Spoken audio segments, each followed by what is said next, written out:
പിതാവായ ദൈവമേ, ഞങ്ങളവിടുത്തെ ആരാധിക്കുന്നു. പുത്രനായ ദൈവമേ, ഞങ്ങളവിടുത്തെ സ്തുതിക്കുന്നു. പരിശുദ്ധാത്മാവായ ദൈവമേ, ഞങ്ങളവിടുത്തോട് നന്ദി പറയുന്നു. പിതാവും പുത്രനും പരിശുദ്ധാത്മാവുമായ സർവേശ്വര, ലോകത്തിൻ്റെ വിവിധങ്ങളായ ഭാഗങ്ങളിരുന്നു കൊണ്ട് ഷാലോൺ ടി വിയുടെ മുമ്പിലിരിക്കുന്ന സർവ്വമക്കളെയും ഈ ശുശ്രൂഷയിലേക്കായി ഒരുങ്ങി നിൽക്കുന്ന ഓരോ കുടുംബങ്ങളെയും, ഓരോ ദമ്പതികളെയും, ഓരോ വ്യക്തികളെയും ഈശോയെ നിൻ്റെ തൃപ്പാദത്തിലേക്ക് പൂർണ്ണമായി കാഴ്ചവെച്ച് പ്രാർത്ഥിക്കുന്നു. Praise the Lord. Hallelujah, hallelujah.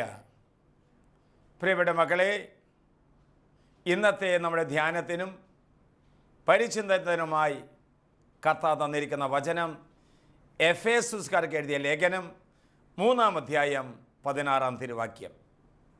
അതിപ്രകാരമാണ്: നിങ്ങളുടെ ആന്തരിക മനുഷ്യനെ ശക്തിപ്പെടുത്തണമേ എന്നും വിശ്വാസം വഴി ക്രിസ്തു ഹൃദയത്തിൽ വസിക്കണമേ എന്നും നിങ്ങൾ സ്നേഹത്തിൽ വേരുപാകി അടിയുറയ്ക്കണമെന്നും ഞാൻ പ്രാർത്ഥിക്കുന്നു. ഒരിക്കൽ കൂടി, നിങ്ങളുടെ ആന്തരിക മനുഷ്യനെ ഉത്തരോത്തരം ശക്തി പ്രാപിക്കണമേ എന്നും വിശ്വാസം വഴി ക്രിസ്തു ഹൃദയത്തിൽ വസിക്കണമേ എന്നും അങ്ങനെ ക്രിസ്തുവിൻ്റെ സ്നേഹത്തിൻ്റെ നീളവും ഉയരവും ആഴവും ഗ്രഹിക്കുവാൻ തക്കവണ്ണത്തിൽ നിങ്ങൾ ഉയരണമെന്നും ഞാൻ പ്രാർത്ഥിക്കുന്നു. Praise the Lord. Hallelujah, hallelujah. 3 കാര്യങ്ങളാണ് ഇതിലെ പ്രമേയങ്ങൾ. 1, ആന്തരിക മനുഷ്യൻ ശക്തി പ്രാപിക്കണം. 2, യേശു ക്രിസ്തു ഹൃദയത്തിൽ വസിക്കണം. അങ്ങനെ സ്നേഹത്തിൻ്റെ നീളവും ഉയരവും ആഴവും ഗ്രഹിക്കാൻ തക്കവണ്ണത്തിൽ സ്നേഹത്തിൽ വേരു ഉറയ്ക്കണം.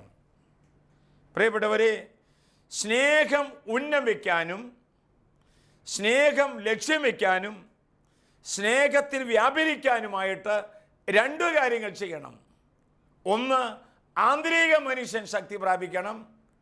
2, യേശു ക്രിസ്തു ഹൃദയത്തിൽ വസിക്കണം. അങ്ങനെ സ്നേഹത്തിൽ വേരുറയ്ക്കാനായിട്ട് നമ്മൾ കണ്ടിട്ടുണ്ടല്ലോ, ഒരു കുഞ്ഞു ചെടി നട്ടു വളർത്തുമ്പോൾ അതിൻ്റെ വേരുറയ്ക്കാനായിട്ട് അതിനെ തണലുകുത്തി കൂടെ കൂടെ വെള്ളമൊഴിച്ച് കൂടുതൽ ശ്രദ്ധയും കൂടുതൽ കരുതലും നൽകിക്കൊണ്ടാണ് ആ കുഞ്ഞു ചെടിയെ വളർത്തിക്കൊണ്ടുവരുന്നത്. കൂടുതൽ ശ്രദ്ധ കൊടുക്കണം. വേരുറയ്ക്കാനായിട്ട് ആന്തരികമായ മനുഷ്യൻ ശക്തി പ്രാപിക്കണം. യേശു ക്രിസ്തു ഹൃദയത്തിൽ വസിക്കണം. അങ്ങനെ സ്നേഹത്തിൽ വേരുറയ്ക്കണം. പ്രിയപ്പെട്ടവരെ, സ്നേഹിക്കുക എന്ന് പറഞ്ഞാൽ മറ്റൊരാളുടെ നന്മ ആഗ്രഹിക്കുക എന്നാണ് അർത്ഥം. സ്നേഹിക്കുക എന്ന് പറഞ്ഞാൽ നന്മയെ ആഗ്രഹിക്കുക. വ്യക്തികളുടെ, കുടുംബത്തിൻ്റെ, സ്ഥാപനത്തിൻ്റെ നന്മയെ ആഗ്രഹിക്കുക.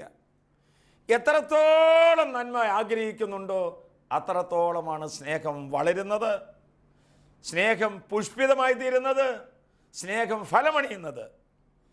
പ്രിയപ്പെട്ടവരെ, സ്നേഹിക്കുക എന്നുള്ളതാണ് ജീവിതത്തിൻ്റെ ലക്ഷ്യം. നാം പരസ്പരം സ്നേഹിക്കുമ്പോൾ ദൈവം നമ്മിൽ വസിക്കുകയാണ് ചെയ്യുന്നത്. സ്നേഹിക്കുക എന്ന് പറയുന്നത് ഒരു ഉപദേശമല്ല, മറിച്ച് അതൊരു കൽപ്പനയാണ്. യേശു കൽപ്പിക്കുന്നു, നിങ്ങൾ പരസ്പരം സ്നേഹിക്കുക. നിങ്ങൾ പരസ്പരം സ്നേഹിക്കുക. ഈ സ്നേഹത്തിൽ അഭിവൃദ്ധി പ്രാപിക്കുന്ന അനുസരിച്ചിട്ടാണ് ആന്തരിക മനുഷ്യൻ ശക്തി പ്രാപിക്കുന്നത്, യേശു ക്രിസ്തു ഹൃദയത്തിൽ വസിക്കുന്നത്. എന്തുമാത്രം സ്നേഹം മറ്റുള്ളവർക്ക് പകർന്നു കൊടുക്കാൻ സാധിക്കുന്നുവോ അതിനനുഗുണമായിട്ടാണ് ആന്തരിക ജീവിതം വളർന്ന് പുഷ്പിതമായി തീരുന്നത്. സുഭാഷിതം 6:21 നാം വായിക്കുന്നു: ഞാൻ എന്നെ സ്നേഹിക്കുന്നവരെ സമ്പന്നരാക്കി അവരുടെ ഭണ്ഡാരം ഞാൻ നിറയ്ക്കുന്നു. ഞാൻ എന്നെ സ്നേഹിക്കുന്നവരെ സമ്പന്നരാക്കുന്നു. എല്ലാവിധത്തിലുള്ള സമ്പന്നതയാണ് അവിടെ നിന്ന് നിൽക്കുന്നത്. ആത്മീയമായ സമ്പന്നത, ഭൗതികമായ സമ്പന്നത, അവിടെ ഭണ്ഡാരം നിറച്ചു കൊടുക്കുകയാണ് ചെയ്യുന്നത്. പൗലോസ്ലീഹ വ്യക്തമായിട്ട് പറയുന്നു, സ്നേഹത്തിൽ നിങ്ങൾ വേരുറയ്ക്കണം. സ്നേഹത്തിൽ വേരുറയ്ക്കണം. പ്രിയപ്പെട്ടവരെ, ഓരോ ദിവസവും എനിക്ക് എങ്ങനെ കൂടുതൽ സ്നേഹിക്കാൻ സാധിക്കുമെന്ന് നമ്മൾ ചിന്തിക്കണം. എന്ന് പറഞ്ഞാൽ എന്താ നമ്മൾ മനസ്സിലാക്കുക? മനസ്സറിഞ്ഞ് കണ്ടറിഞ്ഞ് ഒരു വ്യക്തി മറ്റുള്ളവരെ സ്നേഹിക്കണം. ഇപ്പോൾ ഒരു ഭാര്യ വളരെ ക്ഷീണിതമായി വീട്ടിലേക്ക് വരികയാണെന്ന് വിചാരിക്കുക. അവളോട് ഭർത്താവ് പറയാണ്, ഇന്ന് നീ വളരെ ക്ഷീണിച്ചിട്ടുണ്ടല്ലോ, നീ അല്പം വിശ്രമം എടുക്ക്, ഞാൻ കാപ്പി കൊണ്ടുവരാം. അല്ലെങ്കിൽ വീട്ടിലേക്ക് ഭർത്താവ് കടന്നു വരുമ്പോൾ അമ്മ പറയാം, മോനെ നിന്റെ മോഹം വല്ലാതെ ക്ഷീണിതമായിരിക്കുന്നുണ്ടല്ലോ, നീ അല്പസമയം ഒന്ന് വിശ്രമിക്കുക. മനസ്സറിഞ്ഞ് കണ്ടറിഞ്ഞ് പ്രവർത്തിക്കുമ്പോഴാണ് സ്നേഹം കൂടുതൽ വളരാനായിട്ട് തുടങ്ങുന്നത്. പ്രിയപ്പെട്ടവരെ, എങ്ങനെ കൂടുതൽ സ്നേഹപ്രവർത്തികൾ കൊണ്ട് മറ്റുള്ളവരെ സന്തോഷിപ്പിക്കുമെന്ന് ചിന്തിക്കണം. എങ്ങനെ എല്ലാവരേക്കാൾ ഉപരിയായി ദൈവത്തെ സ്നേഹിക്കാൻ, മനുഷ്യനെ സ്നേഹിക്കാൻ എനിക്ക് സാധിക്കുമെന്ന് നമ്മൾ ചിന്തിക്കണം. എങ്ങനെ സ്നേഹത്തിൻ്റെ മാതൃകയായി തീരാൻ സാധിക്കുമെന്ന് ചിന്തിക്കണം. എങ്ങനെ സ്നേഹത്തിൽ സമ്പന്നരായി തീരാൻ സാധിക്കുമെന്ന് ചിന്തിക്കണം. എങ്ങനെ സ്നേഹത്തോടെ അനുസരിക്കാൻ സാധിക്കുമെന്ന് നമ്മൾ ചിന്തിക്കണം. എങ്ങനെ സ്നേഹത്തിൽ ദൃഢത പാലിക്കാൻ സാധിക്കുമെന്ന് ചിന്തിക്കണം. അങ്ങനെയായി തീരുമ്പോഴാണ് സ്നേഹത്തിൻ്റെ വേരുറയ്ക്കുന്നത്. എങ്ങനെ കൂടുതൽ കൂടുതൽ സ്നേഹിച്ച് ജീവിക്കാൻ സാധിക്കും, എങ്ങനെ കൂടുതൽ സ്നേഹത്തിൻ്റെ പ്രവർത്തികൾ ചെയ്യാൻ സാധിക്കും. ഒരു കുടുംബ ജീവിതത്തെ സംബന്ധിച്ചിടത്തോളം നമ്മൾ ചിന്തിച്ചാൽ, ഇന്നലെ വരെ സ്നേഹിച്ചതിനേക്കാൾ കൂടുതൽ സ്നേഹിക്കാനായിട്ട് ഇങ്ങോട്ട് എന്തുമാത്രം സ്നേഹിക്കുന്നുവോ അത്രയും. അങ്ങനെയല്ല, എന്നെ സ്നേഹിച്ചാൽ മാത്രമേ ഞാൻ സ്നേഹിക്കൂ, അങ്ങനെയല്ല. എന്നെ സ്നേഹിച്ചാലും സ്നേഹിച്ചില്ലെങ്കിലും, ഇങ്ങോട്ട് സ്നേഹിച്ചാലും സ്നേഹിച്ചില്ലെങ്കിലും അങ്ങോട്ട് സ്നേഹിക്കുന്നതാണ് സ്നേഹമെന്ന് പറയുന്നത്. എന്ന് പറഞ്ഞാൽ കൂടുതൽ സ്നേഹത്തോടെ കൊടുക്കാൻ തയ്യാറാകുമ്പോഴാണ് സ്നേഹം നമ്മിൽ വളരുന്നത്. ടു ഗീവ് ആൻഡ് ഗ്രോ, കൊടുത്താണ് നമ്മൾ വളരുന്നത്. എന്തുമാത്രം നമ്മൾ കൊടുക്കുന്നുവോ അതിനനുസരിച്ചിട്ടാണ് സ്നേഹം നമ്മിൽ വളർന്ന് പുഷ്പിതമായി തീരുന്നത്. വീണ്ടും, എന്തുമാത്രം ഞാൻ ദൈവത്തെ സ്നേഹിക്കുന്നുവോ അതിന് അനുഗുണമായിട്ടാണ് മനുഷ്യരെ സ്നേഹിക്കാൻ നമുക്ക് സാധിക്കുക. എന്തുമാത്രം എനിക്ക് ദൈവത്തെ സ്നേഹിക്കാൻ സാധിക്കുന്നുവോ അതിന് അനുഗുണമായിട്ട് മാത്രമേ മനുഷ്യനെ സ്നേഹിക്കാൻ സാധിക്കുക. നമ്മുടെ ജീവിതത്തിൽ ഒന്ന് പരിശോധിച്ച് നോക്കിയാൽ, എന്തുമാത്രം ഒരു വ്യക്തി ദൈവത്തോട് അടുക്കുന്നുണ്ടോ അതിനനുഗുണമായിട്ടാണ് മനുഷ്യനോട് അടുക്കാൻ നമുക്ക് സാധിക്കുന്നത്. ഇംഗ്ലീഷ് ഇങ്ങനെ പറയാറില്ലേ, ബാർക്കലെ കമൻട്രിയിൽ ഇങ്ങനെ എഴുതി വെച്ച് ഞാൻ വായിച്ചത് ഓർക്കുന്നുണ്ട്. The closer to God, the closer to man, the closer to man, the closer to God. ആരൊക്കെ ദൈവത്തോട് അടുക്കുന്നുണ്ടോ അവരൊക്കെയാണ് മനുഷ്യനോട് അടുക്കുന്നത്. ആരൊക്കെ മനുഷ്യനോട് അടുക്കുന്നുണ്ടോ അവരൊക്കെയാണ് ദൈവത്തോട് അടുക്കുന്നത്. ഫ്രാൻസിസ് അസീസി പുണ്യവാൻ കുഷ്ഠരോഗിയോട് വളരെ വെറുപ്പായിരുന്നു, കാണുന്നത് തന്നെ അറപ്പായിരുന്നു. ഒരു ദിവസം കുതിരസവാരി ചെയ്തുകൊണ്ട് കടന്നു പോകുന്ന വേളയിൽ ഒരു കുഷ്ഠരോഗി എതിരെ വരുന്നത് കാണുകയാണ്. ഏതോ ദൈവീകമായ പ്രേരണയ്ക്ക് വശംവദനായി അദ്ദേഹം കുതിരപ്പുറത്തുനിന്ന് താഴെ ഇറങ്ങി ഈ കുഷ്ഠരോഗിയെ കെട്ടിപ്പിടിച്ചപ്പോൾ ക്രൂശിതനായ കർത്താവിൻ്റെ മുഖം കണ്ടു എത്രേ. യെസ്, ഒരുവൻ എന്തുമാത്രം മനുഷ്യനോട് അടുക്കുന്നുവോ അതിനനുസരിച്ചിട്ടാണ് ദൈവത്തോട് അടുക്കാൻ സാധിക്കുക. ധാരാളം ഭക്തിയുടെ ഭാവം കാണിക്കുന്ന ആളുകളെ കാണാറുണ്ട്, എന്നാൽ മാനുഷികത വളരെ കുറഞ്ഞു പോയവരെ അതിൽ ഞാൻ കണ്ടുമുട്ടിയിട്ടുണ്ട്. മാനുഷികത വളരുന്നതനുസരിച്ച് ദൈവികതയും, ദൈവികത വളരുന്നതനുസരിച്ച് മാനുഷ്യവും വളരുന്നവരെ നമുക്ക് വിശ്വസിക്കാൻ സാധിക്കും. അതുകൊണ്ടാണ് പറഞ്ഞത്, എല്ലാവരേക്കാൾ ഉപരിയായി ദൈവത്തെ സ്നേഹിക്കാൻ, മനുഷ്യനെ സ്നേഹിക്കാൻ തുടങ്ങുമ്പോൾ സ്നേഹത്തിൻ്റെ വേരുപാകി ഉറയ്ക്കുകയാണ് ചെയ്യുന്നത്. മാത്രമല്ല, സ്നേഹത്തിൻ്റെ നല്ല നല്ല മാതൃകകൾ നമ്മൾ ചെയ്യണം. മദർ തെരേസ സ്നേഹത്തിൻ്റെ മാതൃകയാണത്. സ്നേഹത്തിൻ്റെ മാതൃകകൾ നൽകി നമ്മൾ സ്നേഹത്തിൽ വേരുറയ്ക്കണം. സ്നേഹം ചെയ്ത് ശീലിച്ചാണ് സ്നേഹത്തിൽ നമുക്ക് വളരുവാനായിട്ട് സാധിക്കുന്നത്. ഒരു നാൾ വഴിയോരത്തിൽ കടന്നു പോകുമ്പോൾ ഒരു ചോരക്കുഞ്ഞിനെ കോരിയെടുത്ത് തൻ്റെ ഭവനത്തിൽ കൂട്ടിക്കൊണ്ടുപോയ മദർ തെരേസയെ നമുക്കറിയാം. സ്നേഹം ശീലിക്കുകയാണ്. പുഴുവരിക്കുന്ന, മരണവുമായി മല്ലടിച്ചുകൊണ്ടിരിക്കുന്ന വ്യക്തികളെ, ജീവിതങ്ങളെ കോരിയെടുത്ത് വചനത്തിൻ്റെ സന്ദേശം നൽകി, സ്നേഹത്തിൻ്റെ സ്വാതന്ത്ര്യം നൽകി ജീവിതത്തിൽ കൊണ്ടുവന്നിരിക്കുന്ന എത്രയോ അനുഭവങ്ങളാണ് ചരിത്രത്തിൽ നമ്മൾ വായിക്കുന്നത്. പ്രിയപ്പെട്ടവരെ, എങ്ങനെ സ്നേഹത്തിൻ്റെ മാതൃകയായി തീരാൻ സാധിക്കുമെന്ന് ഈ ശുശ്രൂഷ സംബന്ധിച്ചുകൊണ്ടിരിക്കുന്ന ഓരോരുത്തരും ചിന്തിക്കണം. എങ്കിൽ മാത്രമേ സ്നേഹത്തിൽ വേരുറയ്ക്കാൻ സാധിക്കുക. മാത്രമല്ല, എങ്ങനെ സ്നേഹത്തോടെ അനുസരിക്കാൻ സാധിക്കും? എങ്ങനെ സ്നേഹത്തോടെ എനിക്ക് അനുസരിക്കാൻ സാധിക്കുമെന്ന്, എന്ത് കാര്യം ചെയ്യുമ്പോഴും എന്തുമാത്രം സ്നേഹത്തോടെ എൻ്റെ ദൗത്യങ്ങൾ നിർവഹിക്കാൻ സാധിക്കുന്നുണ്ട് എന്ന് സഹോദര സഹോദരി നീ ചിന്തിക്കണം. വചനം നമ്മെ ഓർമ്മപ്പെടുത്തുകയാണ്, ആന്തരിക മനുഷ്യൻ ശക്തി പ്രാപിക്കണം. വിശ്വാസം വഴി ക്രിസ്തു ഹൃദയത്തിൽ വസിക്കണം. അങ്ങനെ നിങ്ങൾ സ്നേഹത്തിൻ്റെ വേരുപാകി ഉറയ്ക്കണം. ദൈവത്തിൻ്റെ സ്നേഹത്തിൻ്റെ നീളവും ഉയരവും ആഴവും ഗ്രഹിക്കാൻ അപ്പോൾ നിങ്ങൾ സാധിക്കും. എന്ന് പറഞ്ഞാൽ സ്നേഹത്തോടെ അനുസരിക്കാനാകട്ടെ എന്തുമാത്രം നമ്മൾ ശ്രമിക്കുന്നുവോ അതിന് അനുഗുണമായിട്ടാണ് സ്നേഹം വേരുപാകി ഉറയ്ക്കുന്നത്. മാത്രവുമല്ല, സ്നേഹത്തിൽ ദൃഢത പാലിക്കാൻ എങ്ങനെ സാധിക്കുമെന്ന് ചിന്തിക്കണം. എൻ്റെ, നിൻ്റെ, ഞാൻ, നീ എന്നുള്ള വാക്ക് വിട്ട് നമ്മുടെ, നമ്മൾ എന്ന പദപ്രയോഗത്തിലേക്ക് കടന്നു വരാൻ ശ്രമിക്കുമ്പോഴാണ് സ്നേഹം ദൃഢത പാലിക്കുന്നത്. എൻ്റെ, നിൻ്റെ, ഞാൻ എന്നുള്ള കാര്യങ്ങൾ വിട്ട് നമ്മുടെ, നമ്മൾ എന്ന ഈ അവസ്ഥയിലേക്ക് കടന്നു വരുമ്പോഴാണ് സ്നേഹം ദൃഢത പാലിക്കുന്നത്. പ്രിയപ്പെട്ടവരെ, നമ്മൾ അപ്രകാരമായി തീരുമ്പോൾ വചനം പറയുന്നില്ലേ, സ്നേഹം ദീർഘക്ഷമയും ദയയുമുള്ളതാണ്. സ്നേഹം അസൂയപ്പെടുന്നില്ല, കലഹിക്കുന്നില്ല, അനുചിതമായി ഒന്നും തന്നെ പ്രവർത്തിക്കുന്നില്ല. സ്നേഹം ദൃഢത പാലിക്കുമ്പോഴാണ് ഈ അവസ്ഥയിലേക്ക് നമുക്ക് വളരാനും സാധിക്കുന്നത്.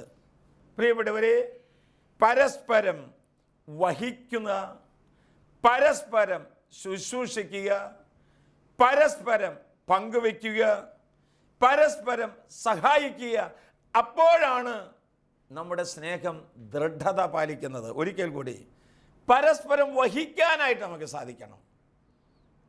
പരസ്പരം ഭാര്യ ഭർത്തൃ ജീവിതത്തിലായിക്കൊള്ളട്ടെ, സമൂഹ ജീവിതത്തിലായിക്കൊള്ളട്ടെ, മറ്റുള്ളവരെ കൂടി വഹിക്കാനായിട്ട് നമ്മൾ ശ്രമിക്കണം. മറ്റുള്ളവരെ ശുശ്രൂഷിക്കാനായിട്ട് സമയം, ആരോഗ്യം, കഴിവ് നമ്മൾ ചെലവഴിക്കാൻ തയ്യാറാകണം. മറ്റുള്ളവർക്ക് വേണ്ടി സമർപ്പിക്കാനായിട്ട്, മറ്റുള്ളവർക്ക് വേണ്ടി എന്നെ തന്നെ പങ്കുവയ്ക്കാനായിട്ട്, അങ്ങനെയായി തീരുമ്പോഴാണ് സ്നേഹം ദൃഢത പാലിക്കുന്നതെന്ന് നമ്മൾ തിരിച്ചറിയണം.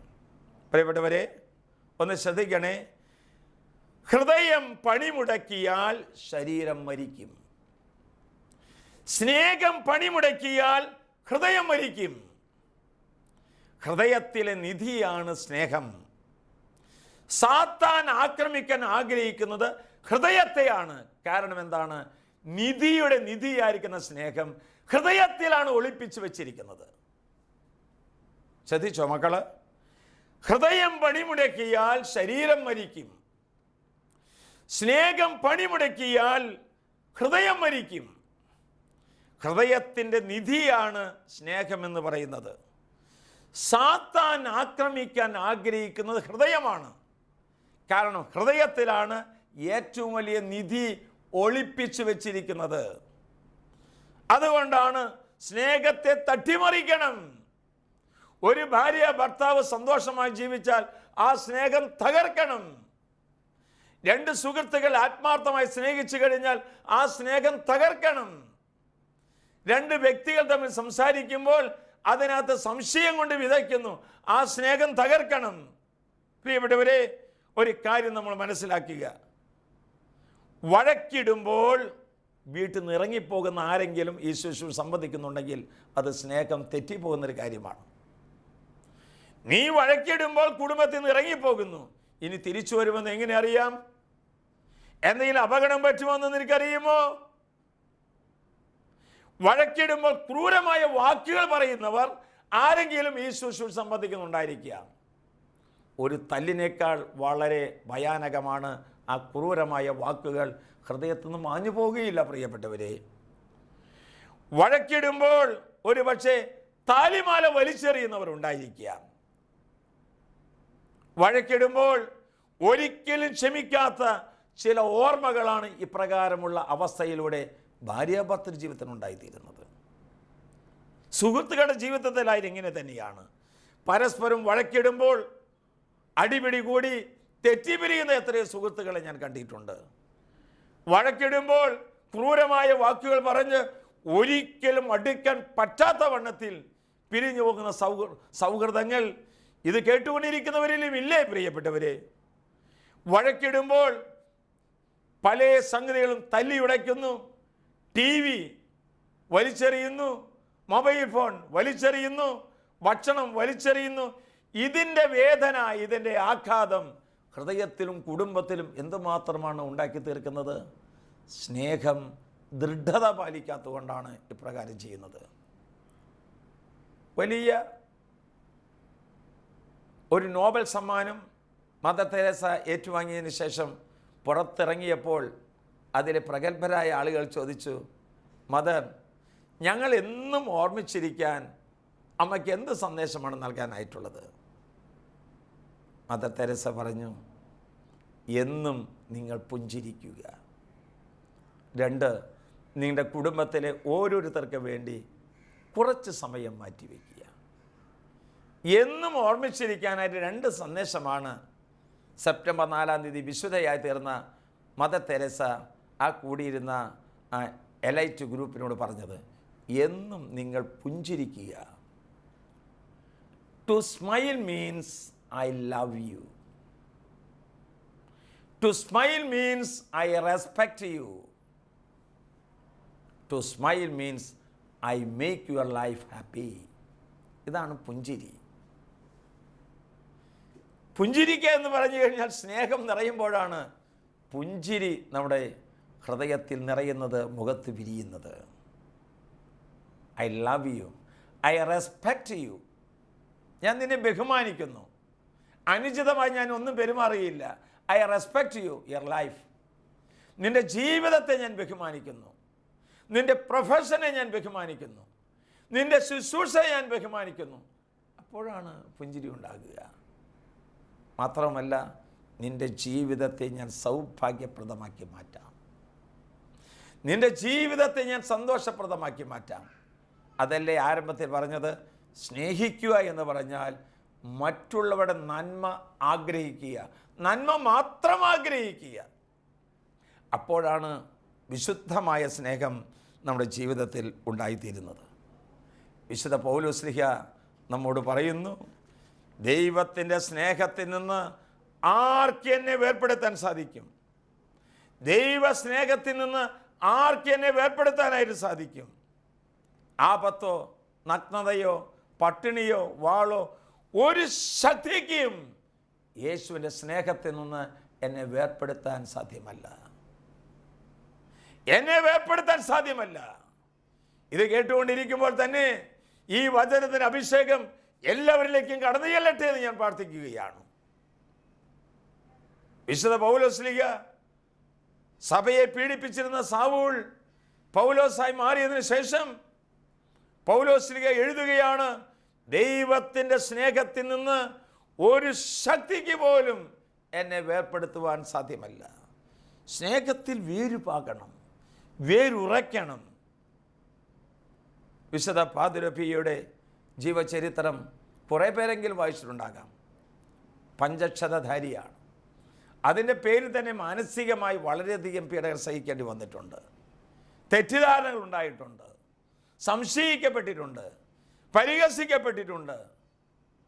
വിശുദ്ധ കുർബാന പോലും പൊതുവായി ചെല്ലണ്ട എന്ന് വിലക്കിയിട്ടുണ്ട്. പ്രിയപ്പെട്ടവരെ, ഈ സഹനത്തിൻ്റെ തീച്ചൂളയിൽ കിടന്ന് ഞെരിപിരി കൊള്ളുമ്പോഴും ദൈവത്തെ ഉപേക്ഷിച്ചില്ല, സഭയെ ഉപേക്ഷിച്ചില്ല, ശുശ്രൂഷകളെ ഉപേക്ഷിച്ചില്ല. കാരണം എന്തുകൊണ്ട്? സ്നേഹത്തിൽ വേരുപാകി ഉറച്ച ജീവിതമാണത്. വിശുദ്ധനായ മരിയ വിയാനി, ആർട്സിലെ വികാരി, വീടുകൾ തോറും വ്യക്തികളെ തോറും കണ്ട് ദൈവത്തിൻ്റെ പക്കലേക്ക് അടുപ്പിച്ച മരിയ ജോൺ വിയാനി ഇന്ന് വൈദികരുടെ മധ്യസ്ഥനാണ്. അദ്ദേഹത്തെക്കുറിച്ച് കുറേ പേർ അധാർമികൻ, വിവേകമില്ലാത്തവൻ, മാനസികമായി ഒത്തിരിയധികം പീഡിപ്പിച്ചു. സ്വന്തം സഹവൈദികർ പോലും തെറ്റിദ്ധരിച്ചു. എന്നിട്ടും സഭയിൽ നിന്നോ സഭാ ശുശ്രൂഷയിൽ നിന്നോ ദൈവസ്നേഹത്തിൽ നിന്നോ ആ വിശുദ്ധൻ വിട്ടുമാറിയില്ല. കാരണം എന്തേ? സ്നേഹത്തിൽ വേരുപാകിയതാണ്, വേരുറച്ചതാണത്. യേശുവിനെ കണ്ണുകൾ കൊണ്ട് കണ്ടിട്ടുണ്ട്, കരങ്ങൾ കൊണ്ട് സ്പർശിച്ചിട്ടുണ്ട്, ഹൃദയം കൊണ്ട് അനുഭവിച്ചിട്ടുണ്ട്. ആ ദൈവ സ്നേഹത്തിൽ നിന്ന് വിട്ടുമാറാൻ ആ വിശുദ്ധാത്മാക്കൾക്ക് മനസ്സ് വരികയില്ല. ഈശോയിൽ പ്രിയപ്പെട്ടവരെ, ഇന്ന് ദൈവമായ കർത്താവ് നമ്മോട് പറയുന്നു, വലിയ വലിയ ജീവിതത്തിൻ്റെ മേഖലയ്ക്ക് കടന്നു വന്നിട്ട് ദൈവത്തെ വിട്ടുവീഴ്ച പോകുന്ന അനേകം ജീവിതങ്ങൾ കണ്ടിട്ടില്ലേ? അറിവുണ്ടെന്നും കഴിവുണ്ടെന്നും പണമുണ്ടെന്നും എല്ലാവിധ ജീവിത സൗകര്യങ്ങളുണ്ടെന്നും പറയുന്ന എത്രയോ ജീവിതങ്ങൾ എന്തുകൊണ്ട് പരാജയപ്പെടുന്നു ചോദിച്ചാൽ ഒരു നല്ല മനുഷ്യന് ആവശ്യമുള്ള ഹൃദയം നഷ്ടപ്പെട്ടു പോയി എന്നേ എനിക്ക് പറയാനായിട്ടുള്ളൂ. പണമുണ്ടായാലും ഡിഗ്രികൾ ഉണ്ടായാലും ആരും കൊതിക്കുന്ന ജീവിത സൗകര്യങ്ങൾ ഉണ്ടായാലും ഹൃദയത്തിൽ സ്നേഹമില്ലെങ്കിൽ എല്ലാം ശൂന്യമാണ്. എൻ്റെ ജീവിതത്തിൽ ദൈവത്തിന് പങ്കാളിത്തമില്ല എങ്കിൽ ആ ജീവിതം ശൂന്യമാണ്. വലിയ വലിയ കാര്യങ്ങൾ ചെയ്യാൻ വിളിക്കപ്പെട്ടവർ ചെറിയ ചെറിയ കാര്യങ്ങളുടെ മുൻപിൽ തകർന്നിരിക്കുന്നവരെ ഞാൻ കണ്ടിട്ടുണ്ട്. സാധ്യതകളുടെ കലവറയായ അനേകം മക്കൾ എന്നെ കൊണ്ട് ഒന്നും ആവില്ലേ എന്ന് പറഞ്ഞുകൊണ്ട് നിരാശരായി തിരിഞ്ഞു നിൽക്കുന്നവരെ ഞാൻ കണ്ടിട്ടുണ്ട്. ഒരു കാര്യം മനസ്സിൽ ഉറപ്പിക്കുക, ഇരുമ്പ് വെറുതെ ഇരുന്നാൽ തുരുമ്പ് പിടിക്കും.